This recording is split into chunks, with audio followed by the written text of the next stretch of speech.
আসুন 1 মিনিট আপনার মনটা ভালো করে দিই। ধরুন হঠাৎ আপনাকে একজন ডাক্তার রিপোর্ট দিয়ে বলল আপনি আর মাত্র 30 দিন বাঁচবেন, আপনি ক্যান্সারে আক্রান্ত। ঠিক শেষ পর্যায়ে এটা শুধু আপনি জানেন, আপনার পরিবার কিংবা বন্ধু বান্ধব কেউ জানে না। এখন এই রিপোর্ট পাওয়ার পর আপনি বাসায় গেলেন। প্রতিদিনের মতো আজকেও আপনার বাবা আপনাকে বকাঝকা শুরু করলো, তোকে দিয়ে কিছু হবে না রে, সারাদিন কোথায় কোথায় থাকিস, তুই অকাজের ছেলে, ইত্যাদি ইত্যাদি। মধ্যবিত্ত বাবার যেমন কথা হয়, আর তখন কি প্রতিদিনের মতো আজও আপনি তর্ক শুরু করবেন, নাকি প্রাণ ভরে বাবার কথাগুলো শেষবারের মতো আরো একবার শুনে নেবেন? হঠাৎ আপনার আম্মু এসে আপনাকে বলল মেয়ে ভাত খেয়ে নে। আপনার মনে হবে এই বুঝি আমার মায়ের হাতের শেষ খাওয়া, আমি তো আর বাঁচবো না।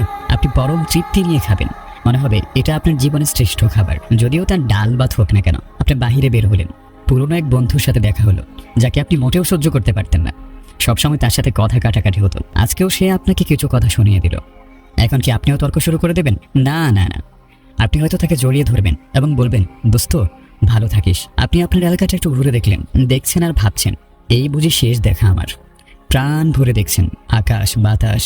দেখি আপনাদের এলাকাতে তো 2-4টা কুকুরও আছে, যাদের প্রতি এর আগে আপনি কখনো ভ্রুক্ষেপে করেননি। আজ তাদেরকে মন ভরে দেখলেন। কুকুরগুলোকে আপনি দোকান থেকে কিছু কিনে খাওয়ালেন। এলাকার যেই মুরব্বীদের দেখলে আপনি দূরে সরে যেতেন, এখন তাদের দিকে এগিয়ে গিয়ে সালাম মুসাফা করে বললেন চাচা আমার শরীরটা ভালো নেই, আমার জন্য দোয়া করবেন, কখনো ভুল করে থাকলে ক্ষমা করে দেবেন।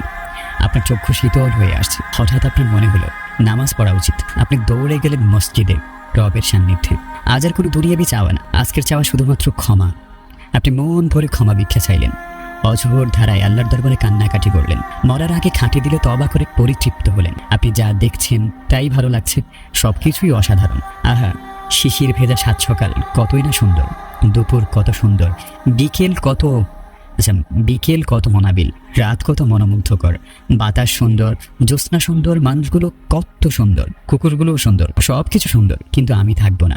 দেখেছেন, সবকিছু আপনার ভালো লাগছিল এতক্ষণ। এর কারণ কি আপনি জানেন? এর কারণ হচ্ছে এতক্ষণ আপনার মধ্যে কোনো ইগোই ছিল না। আর ইগো না থাকা মানুষ পৃথিবীর সবচেয়ে সুখী মানুষ। আমরা মৃত্যুর কথা ভাবতেই চাই না, এর থেকে পালিয়ে বেড়াই। কিন্তু আপনি যদি ভাবেন আজই আপনার জীবনের শেষ দিন, তাহলে দেখবেন সবকিছুই আপনার ভালো লাগছে।